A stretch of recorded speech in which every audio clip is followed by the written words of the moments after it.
Guys, morning uli. Yun, malakas ng ulan dito. Pahinto, pahina na rin. May biyaya kong nara.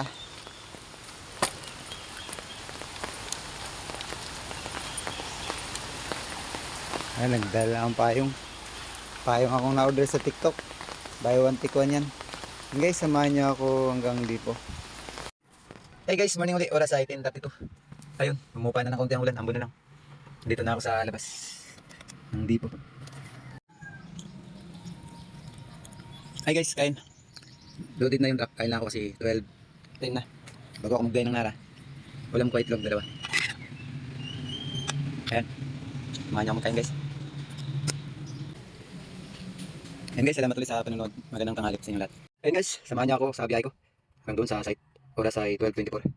Ayan si Jilaw galing ng Bitron. Hi guys, gandang hapon yun. Nandito na ako sa Nara. Grabing init. Ayaw ko kasi mag-aircon kaya sumasama pakaramdam ko pag nabilad tayo sa initan tapos galing ka sa aircon. Kaya nga, sumasakit ang katawan ko eh. Yan guys, salamat ulit sa panonood.